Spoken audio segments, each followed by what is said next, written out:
असल बात भगवान ने सब करवाया, हमारी तो ताकत नहीं थी, भगवान ने करवाया, सब भगवान ने करवाया बच्चा।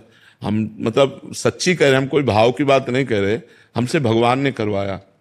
जब हमें अनुभव ही नहीं हुआ कि मैंने किया, तो कैसे हम कह दें मैंने किया? मेरे भगवान ने सब करवाया।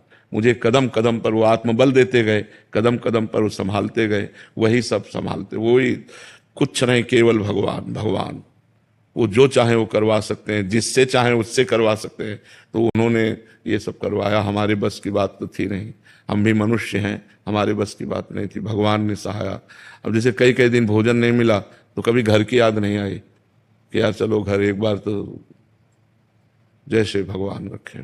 कभी इतना भोजन मिल गया, खूब डट के पा लिया, कभी ऐसे जीवन व्यतीत हुआ है। तो भगवान जैसे रखे वैसे बस रहने में। हमें तो कोई भी अनुकूल या प्रतिकूल परिस्थितियां, मन का कोई भी क्लेश होता है, आपके समक्ष हम बता देते हैं, और आपने सारी व्यवस्थाएं खान पान की सबकी। महाराज जी, आपके जीवन में तो बचपन से लेके कोई सानिध्य ही नहीं सुनने था। वाला ही नहीं था, किससे कहें? तो महाराज जी, उस स्थिति में आप कैसे, महाराज जी, अपने आप को कैसे संभालते थे? भगवान, यही तो कह रहे, उस समय भगवान अंदर से संभालते, तब भी महाराज जी दृढ़ आश्रय था। बिल्कुल भगवान संभालते थे।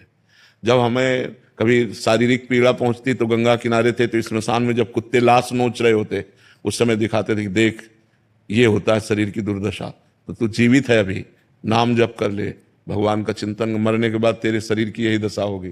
घोर वैराग्य में जीवन, अपने आप विचार आते थे। अपने आप विचार, वो वही, तभी तो इससे कह रहे हैं कि भगवान ही सब करते हैं, वही संभालते हैं। महाराज जी, अभी भी आपका एकांत का मन होता है? हाँ, मतलब कोई ना देखे आप, ना, भीड़। हमारे मांग जो अंदर की है कि जैसे गंगा का किनारा है, यमुना का किनारा है, हम अकेले टहल रहे हों, अकेले चुपचाप हों, बस रात दिन ऐसे शांत एकांत, बस किसी से कोई मिले ना, कोई मतलब ना, बस ऐसा बंद कर दो। मन की मांग ये है। मतलब नदी और लता, ये दो बहुत प्रिय है, क्योंकि बचपन से गंगा का किनारा सेवन किया ना, तो धाराजू को देखना कि गंगा जी का इतना पाट लंबा चौड़ा, खूब खूब जल को देखना, और एकांत, लताएं जल को छू रही हैं ऐसे खूब, तो एकांत शांत बैठे लहरों का दर्शन करना, उसी में भगवत चिंतन में डूबना, ऐसा। पर वो गंगा जी से बहुत प्रेम है, तो गंगा शब्द सुनते ही हमारे रोम रोम, अच्छा आप गंगा जी के किनारे से आए हो, आप गंगा जी नहाते हो, आप गंगा जी के दर्शन के, इतना प्यार गंगा जी से।